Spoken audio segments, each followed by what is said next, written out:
My wife, who had been unfaithful, made me a surprise gift. When I opened it, I was in shock. Oh God! Hello, friends of Tangled Hearts. Welcome to our channel, where stories of love and passion unfold. Let's begin our exciting journey into the world of human relationships. Part 1. Naomi was over the moon with joy upon being accepted into the medical faculty of a prestigious university. Of course, what else could a girl from the province dream of, where most can't even finish a vocational school or technical college, let alone obtain higher education, especially in medicine? Not only is the profession always in demand and prestigious, but it also offers a decent salary. But what Naomi was most thrilled about was that she would finally live in the city. Here, there are plenty of opportunities, numerous entertainments, and, after all, the city has a metro. Naturally, living in a remote village, the girl was deprived of all these pleasures. But most importantly, Naomi had dreamt of becoming a doctor since childhood, to heal people and help them. Naomi never had problems with her studies. Memorizing any subject was never a particular challenge for her, and everything came quite easily. It's also worth noting that Naomi was very beautiful, with her sweet face and a slender figure like a sculpted statuette, coupled with her great intelligence. It was no surprise that she never lacked suitors. That in her third year, she met Stephen. It all happened like in the movies. They were walking towards each other on the street, and he accidentally bumped into Naomi, scattering the numerous books she always carried for her studies. Stephen, being a decent person, couldn't just walk by. He knelt to help Naomi, and their hands touched over the anatomy textbooks. In that moment, Naomi and Stephen realized they were meant for each other, and a passionate romance ensued. Stephen deserves a more detailed introduction. Naturally handsome, with incredible charm and charisma, he drove all the girls in the area crazy. However, his upbringing, coming from a cultured family, didn't allow him to treat girls as mere playthings for amusement. But when he saw Naomi, he knew he was ready to spend the rest of his life with her. Honest to God, before they knew it, Naomi was standing at her graduation photo session with a beautiful red diploma and a gold medal, and on the ring finger of her right hand, sparkled an engagement ring. Years passed, and the once newlyweds settled into family routine: home, work, work, home. There wasn't even time to think about children. To develop herself and not just focus on household and work problems, Naomi decided to start going to the gym. After researching the options, she found one with an amazing complex that included a gym, swimming pool, and sauna. Initially, Naomi decided to visit it 3 times a week. After some time, Naomi began to notice that when she worked out in the gym and then went to relax in the pool, the swimming instructor paid her extra attention.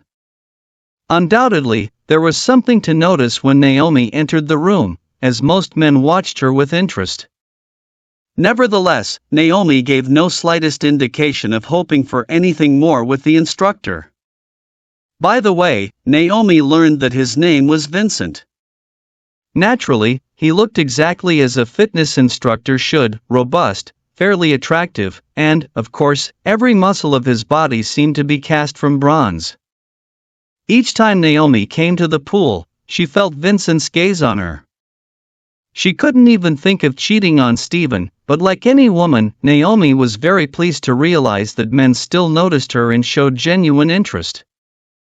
Meanwhile, Vincent didn't give up. At every meeting, he tried to engage her in conversation, often telling inappropriate and crude stories, trying to amuse Naomi.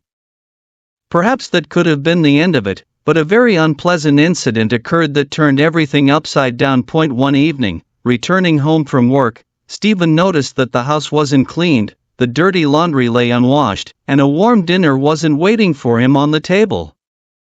Surprised and quite upset, one can't blame Stephen, as he grew up in a family where almost all the household chores were done by the homemaker, his mother. He expressed his dissatisfaction to Naomi, who, not really listening to him, continued to get ready for her next trip to the gym.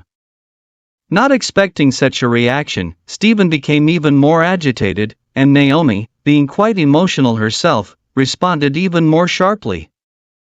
The conflict couldn't be nipped in the bud, and unable to bear it, Naomi slammed the door and ran to the gym. Arriving at the gym, Naomi tried to vent all her anger on the punching bag, but this plan proved fruitless. Distraught, she went to the pool to relax a bit. Upon entering, she saw Vincent, who noticed that Naomi didn't look very well and approached her to ask what had happened. Somehow, one thing led to another, and Naomi found herself in Vincent's bed. Returning home, she tried to act as if neither the argument with Stephen nor the incident with Vincent had happened. It seemed that Stephen noticed nothing. Some time passed, Naomi and Stephen's relationship improved, and she had almost forgotten what happened with Vincent. Her visits to the gym also stopped. However, after a while, the unpleasant story resurfaced that it turned out that Vincent's moral and professional qualities were unacceptable. Whenever he had the chance, especially in male company, he loved to brag about which of his clients he had managed to seduce. And it so happened that once, while talking about his conquests, he decided to mention Naomi and even managed to take a photo. During one of these gatherings, Andre, a good acquaintance of Stephen, was present. Naturally, recognizing his friend's wife among Vincent's trophies, Andre faced a dilemma. On one hand, he needed to tell Stephen, as no man would want to be cuckolded, but on the other hand, Andre knew that first, he could destroy a family. He had often heard how well Stephen and Naomi lived, and their family was frequently cited as an example, and second, he might not be believed and would end up being blamed for the story. After several days of torment, Andre realized he couldn't keep silent anymore and called Stephen for a talk, where he told everything he had heard personally from Vincent. He even wanted to show the photo, but Stephen refused, believing the word. Stephen couldn't believe his ears. His Naomi had cheated on him with some gym guy. He didn't know what to do next, at work or at home. He was at a loss. He loved Naomi very much, but forgiving infidelity was against his moral principles. Stephen could no longer stay silent and decided to directly ask Naomi about everything. She burst into tears and confessed everything, begging for forgiveness. She couldn't even imagine how she could justify what she had done. But, as strange as it might sound, Stephen asked her to stop crying and said that he could forgive her this time, but if it happened again, Naomi wouldn't have any more chances, despite his boundless love for her. Of course, after these words, Naomi's tears flowed again, but this time they were tears of joy. 4 months later, on Stephen's birthday, he found a beautifully wrapped box on his nightstand early in the morning. He shook it but couldn't guess what might be inside. Naturally, he understood that Naomi had prepared this gift for him. Just as he was about to open it, he noticed Naomi, who congratulated him on the holiday and asked him to open the present she had prepared. Stephen, with curiosity, began to do so. Opening the box most carefully, he found a pregnancy test with 2 lines. But what happened next, that's a completely different story. Part 2. After opening the box once again, Stephen made sure that his vision was not failing him, and indeed, inside lay a pregnancy test with clear lines that spoke of Naomi soon becoming a mother. Doubts tormented Stephen. It seemed like he had forgiven Naomi and given her a second chance, but at the same time, he did not want to make a mistake, and if this was not his child, he did not want to accept Naomi with someone else's baby. Doubts did not leave Stephen in peace, and a decision formed in his mind. Instantly requesting time off from work, he rushed to a private clinic to get the tests done. After making arrangements with the doctor, he asked for the test results to be ready by the evening. Just a couple of hours later, he received a phone call, and a pleasant woman on the other end of the line offered Stephen to come to the clinic for the test results, which were already prepared. Arriving at the clinic, Stephen proceeded to the doctor, who, with great regret, informed Stephen that he could not have children. Furious beyond belief, Stephen thanked the doctor and headed towards the exit. A multitude of thoughts swirled in Stephen's mind, which he couldn't seem to control. Upon arriving at work, Stephen began to calm down a bit, as he always felt comfortable behind the wheel, and driving allowed him to relax. A cunning thought crept into his mind, how to get revenge on his unfaithful wife, and Stephen started to plan his actions. Lost in thought, the end of workday approached. Now, Stephen was heading home to Naomi. As soon as he opened the door, he caught the aroma of braised duck, his favorite dish. Every year on his birthday, Naomi invariably prepared roasted duck. However, the enticing scent couldn't placate the angered man. Approaching Naomi and trying not to show any emotion, he gently asked, "Whose child is this?" Naomi looked at him in surprise and replied, "Of course, it's yours." She lovingly held on to him and said that he would soon become a father. Unable to tolerate such treatment any longer, Stephen took out the test results from his folder and threw them at Naomi. She looked surprised and started examining the documents, realizing what they were and what they meant. Confused, Naomi looked at Stephen and began to insist that it was a mistake and that the child inside her was indeed his. Not willing to listen to Naomi's pleas, Stephen said he had given her a chance, but she hadn't taken it and had betrayed him again. Afterward, he forced the crying Naomi out of the house. Years passed, and Stephen never managed to find himself a woman. In all honesty, after Naomi, his relationship with the opposite sex didn't go well. To forget about the betrayal, Stephen began to drink, initially in small quantities, but with each passing day, he consumed more and more alcohol. He didn't care about what happened to Naomi or her child, it simply didn't interest him.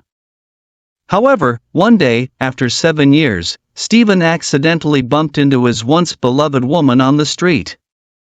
Seeing a little boy by her side, Stephen was momentarily speechless. Before him stood an exact replica of himself at the age of 6. Flustered, he couldn't find words to respond. Naomi, on the other hand, suggested they go for dinner, introducing the young man standing beside her as Stephen Jr., joyfully announcing his name. During dinner, Naomi shared that she currently lives with her son in a rented apartment and works 2 jobs, but she doesn't complain about her life, as she acknowledges her own fault in what happened to her. With every passing minute, as Stephen looked at the boy, he couldn't comprehend how it was even possible. Why on earth does this child resemble me so strongly? This thought wouldn't leave Stephen's mind throughout the evening. As dinner approached its logical conclusion, Naomi suggested to Stephen that he should finally take a paternity test. Stephen understood that the boy couldn't be his son and agreed. He still couldn't forgive his wife for her betrayal and couldn't resist the opportunity to taunt his unfaithful ex-wife once again. Choosing a day, Stephen received hair samples from Naomi's son and headed to the clinic to submit the biological materials for analysis. To his disappointment, Stephen learned that the test results would only be available in 10 days, 10 long days. Stephen was filled with thoughts. He couldn't have children, but then why did Stephen Jr. resemble him so much? What could be the reason? Again and again, as he examined the boy's photograph, Stephen found more and more similarities between them. There was something strangely familiar about him. On the day, Stephen headed to the clinic from early morning. With trembling hands, he took the package containing the test results. He couldn't bring himself to open it. What if it turned out that the boy was his son? How could Stephen live with the fact that he hadn't been a part of his son's life for 7 years, wasting his life away in a nearby bar, drowning his sorrows with 100 grams of whiskey from the bartender? After downing the whiskey with slightly steadier hands, Stephen opened the package and began reading the test results inside. Overwhelmed with anger and the emotions surging within him, Stephen angrily threw the empty glass against the wall. It was indicated with 100% certainty that Stephen Jr. was indeed Stephen's son. Surprised by what he had seen, Stephen decided to check one small detail. He headed back to the clinic and submitted materials to determine if he could have children.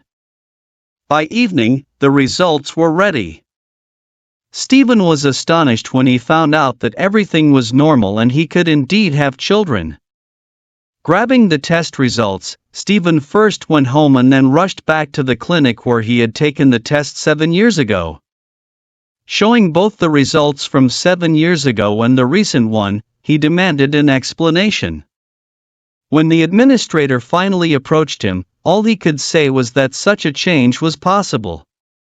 He suggested that perhaps Stephen couldn't have children before, but now everything had suddenly changed. Unsatisfied with this response, Stephen began searching for the lab technician who had processed his biomaterials the last time. Upon finding the man, Stephen learned that someone from the clinic staff might have accidentally switched a few test tubes by sheer chance the last time. Unfortunately, such things do happen, as we are all human beings. Perhaps that's why Stephen received the test results of another man. Stephen couldn't hold back his tears due to this grave error by an unknown person. He had lost 7 years of his son's life, jeopardized his health, as the alcohol had taken its toll and sacrificed his career. In addition to all this, he had driven away the woman whom, painful as it was to admit to himself, he had loved all these years. After regaining his composure, Stephen called Naomi and proposed to meet up. She happily agreed, inviting him to her place. She purchased a bottle of champagne and a bouquet of flowers for the occasion. Stephen arrived at Naomi's, entered her apartment, and presented her with the champagne and flowers. He began to apologize, but Naomi promptly stopped him, stating that she was equally at fault and suggested they leave all the grievances in the past. Stephen gladly accepted, immediately proposing that Naomi and Stephen Jr. move in with him. She had no objections. During their conversation, Stephen learned that Naomi had never married, as she had been waiting and hoping for the day when Stephen would come to his senses and return to her and their son. They could talk for hours, and it seemed as if Stephen and Stephen Jr. had lived side by side their whole lives, understanding each other effortlessly. And so, on another birthday, Stephen headed to work, carrying a little box with an unknown content that Naomi had given him in the morning, asking him not to open it. Deciding that he had had enough unexpected surprises, Stephen chose not to tempt fate and refrained from opening the gift prematurely. When he came home, he was enveloped in the familiar and beloved aroma of braised duck. Entering the room, he heard birthday wishes from Stephen Jr. and Naomi. Stephen embraced his wife and son, realizing that at that moment, he was the happiest person on the planet.